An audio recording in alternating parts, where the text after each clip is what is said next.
Yo, c'est Altosan et aujourd'hui on se retrouve pour une nouvelle vidéo. Je sais pas si t'as vu l'ancienne, mais bon, j'ai lâché un grand coup de gueule sur l'anime Promised Neverland et dans cette vidéo là on va suivre un petit peu la même lignée. On va cracher sur l'anime. Non, bien sûr, je rigole, on va parler de l'anime de Jujutsu Kaisen ainsi que de Kimetsu no Yaiba, car ces deux animés-là me questionnent et m'ont questionné et nous font nous poser plein de questions autour de l'animation, etc., qui est un sujet méga intéressant, on va le développer lors de cette vidéo. Bref, assez parlé et c'est parti.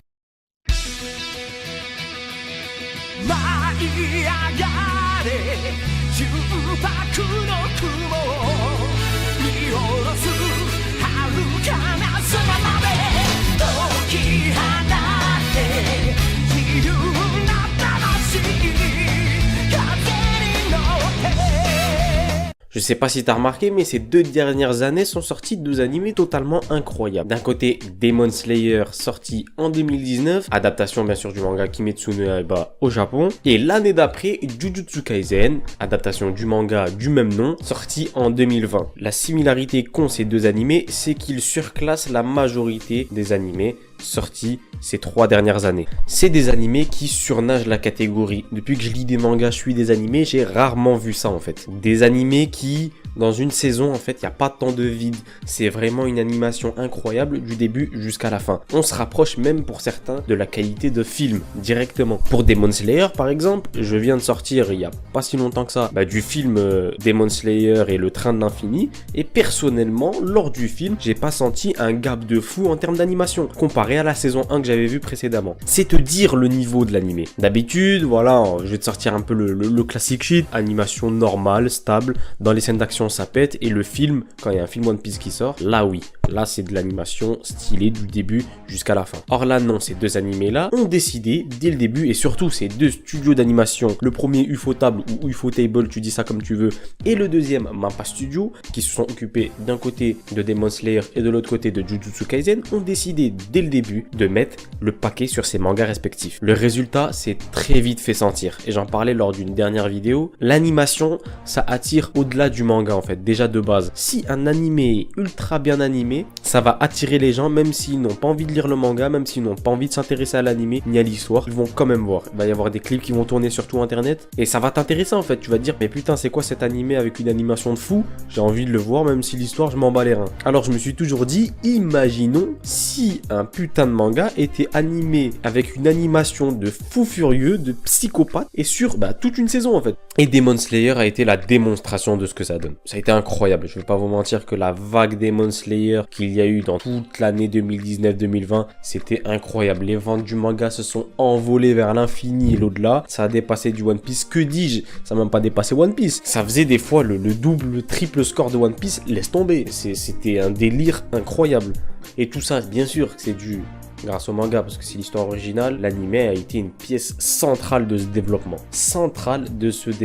L'animation de Demon Slayer est totalement incroyable. Je ne vais pas vous faire un dessin, je pense que vous l'avez tous vu. Certains, voilà, si tu l'as pas vu, tu peux aller voir sur YouTube. Il y a des compilations, laisse tomber. C'est un délire, vraiment. Personnellement, ça m'a choqué parce que il y a tout qui est bien maîtrisé dans cet animé. Que ce soit les couleurs, les OST, l'ambiance un peu Japon, féodal, voilà, tu connais, le chara design. De plus, et je sais pas, je pense que beaucoup de gens l'ont remarqué, cet animé-là, il est pas juste animé normalement. Non, il y a beaucoup de 3D à beaucoup de moments. Cependant, c'est de la 3D qui, je trouve, est très bien intégrée à l'animé. Des fois, en fait, j'ai l'impression qu'il y a des scènes en 3D, mais au lieu que ça soit, tu sais, la 3D CGI classique, un peu comme dans Hajin, où ça se voit vraiment que c'est Gulli, que c'est foot de rue nouvelle génération, tu sais, le truc comme ça.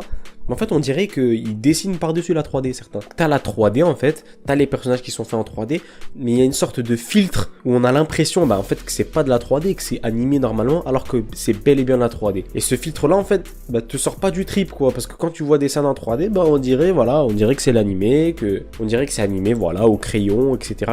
Donc ça dénote pas du tout, et il y a beaucoup de scènes 3D, les décors aussi, des fois, dans les scènes de combat sont en 3D, et donc c'est une technologie qui, par exemple, lorsque c'était sorti avec l'anime Hajin, pour moi, parce que c'était un peu les débuts, j'arrivais vraiment pas à rentrer dedans. Là, en 2021, quand tu vois comment c'est utilisé, là tu kiffes. c'est incroyable, c'est magnifique. Ils ont un petit peu compris l'essence de la CGI, ils l'ont très bien intégré à l'animé. Quand tu vois des scènes où t'as tout le décor qui bouge en 3D, mais t'as le personnage qui est animé normalement, qui bouge avec, etc., etc., ça a un rendu totalement incroyable. Et c'est des trucs qui, s'ils n'avaient pas été faits en CGI, ça aurait été beaucoup plus compliqué à faire. Et donc juste tout ça, en fait, ça te montre les moyens astronomiques qui ont été posés pour faire cet animé-là. Je me suis posé cette question. Pourquoi ces deux mangas-là, en fait? Pourquoi Jujutsu Kaisen et Kimetsu no Yaiba ont eu un animé comme ça? Des mangas incroyables, il en sort assez souvent quand même. Ça date pas de 2019. Mais pourquoi en 2019-2020 il y a eu cet enchaînement là? Déjà premièrement, les deux studios d'animation qui se sont occupés des deux animés respectifs sont des studios d'animation qui n'ont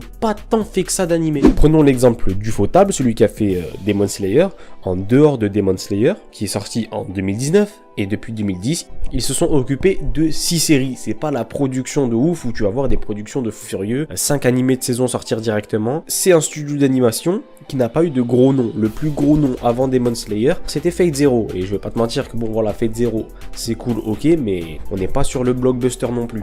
Et donc Ufotable a vu l'opportunité directement dès que Demon Slayer leur a été proposé, de mettre le paquet dessus. Mais quand je dis le paquet dessus, ils ont mis le paquet dessus.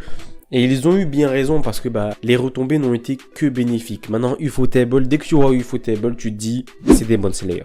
Ils ont mis la barre tellement haute, et c'est pareil pour Mappa aussi. En dehors de Jujutsu Kaisen, le manga le plus connu qu'ils ont eu, c'était Hajime no Ippo, et ça a commencé le 6 octobre 2013, et ça a fini en 2014. Ça veut dire que depuis, ils ont eu, voilà, des petites séries, Yuri on Ice, Last Hero Inuyashiki, mais ils n'ont pas eu de gros blockbusters, tu sais, les têtes d'affiche du Shonen Jump. Ils en ont pas eu. Jujutsu Kaisen est pour moi le premier du nom. Et juste après, il y a eu l'Attaque des Titans, la saison finale. Bon, il fallait faire un choix, et bien sûr que c'est Jujutsu qui l'a emporté. L'animation de l'Attaque des Titans est bien, elle est incroyable, mais elle n'arrive pas à la cheville de Jujutsu.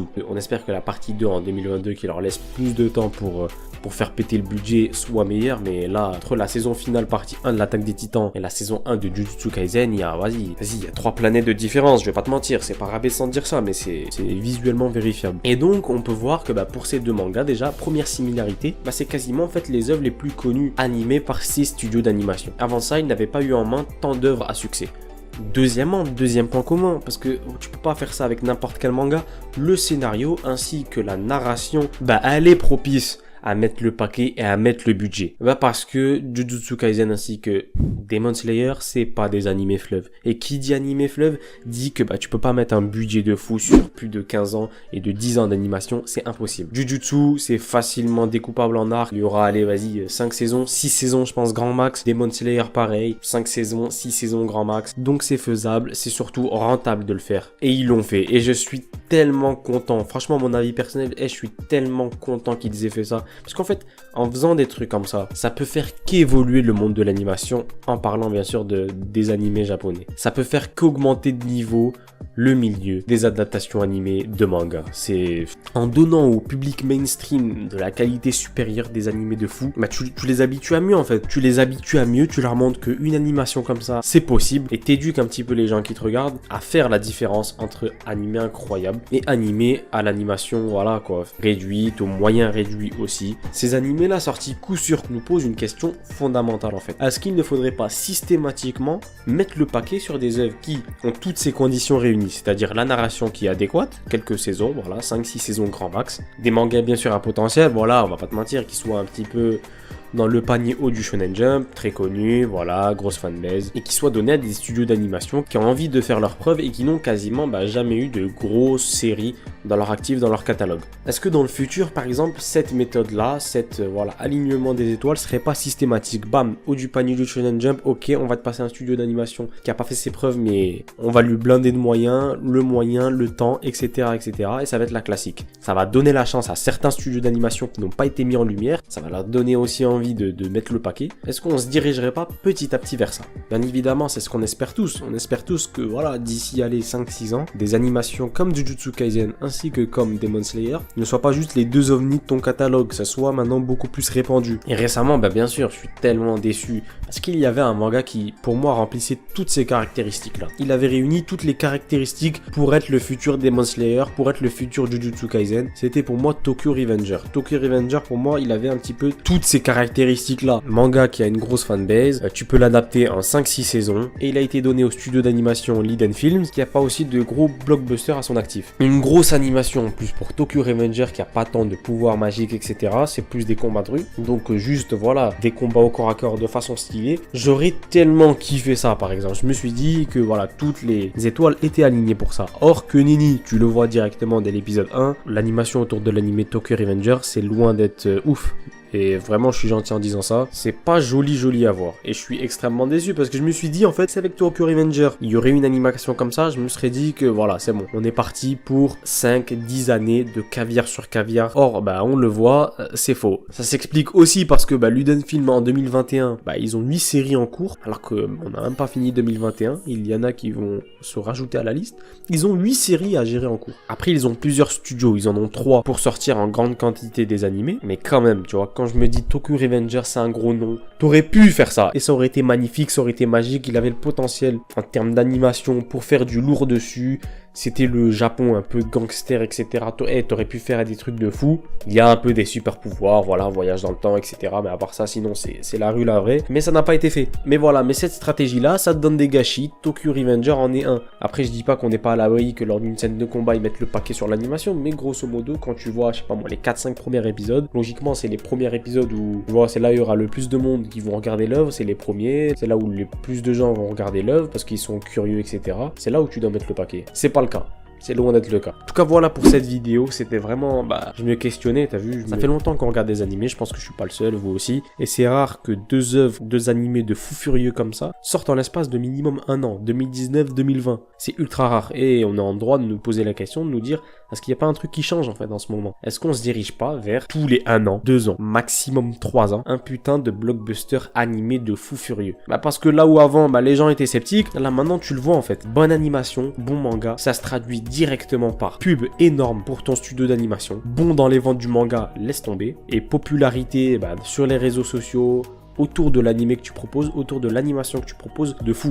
Et donc bien sûr les gens le comprennent de plus en plus, et c'est pour ça qu'on n'est pas à l'abri de voir de plus en plus d'animés comme ça. Même si, en parallèle avec ça, la qualité d'animation augmente, mais bon, les conditions des animateurs, elle est pas en train d'augmenter au même niveau, et je pense que peut-être on en parlera lors d'une prochaine vidéo. Mais ça fait plaisir à voir, vraiment. J'avais envie de faire cette vidéo-là pour marquer le coup, pour qu'on s'en rappelle que ouais, là, il y a un truc qui est en train de changer en ce moment, et j'espère que ça va pas être juste un effet de mode en 2 spi, mais que ça va continuer, et que ça va se pérenniser sur le temps. En tout cas, voilà pour ce qui est de cette petite vidéo. N'hésitez pas à me lâcher vos avis en commentaire, comme d'habitude. Et moi, sinon, comme d'habitude, je vous dis à plus pour de prochaines vidéos. Les vidéos s'enchaînent, c'est super cool, c'est génial, tout le monde est content, je suis content, vous êtes content, c'est nickel. Comme d'habitude, n'hésite pas à t'abonner, ça ferait super plaisir, à lâcher le like comme d'hab. Et moi je te dis à plus pour de prochaines vidéos. C'était Altosan, ciao.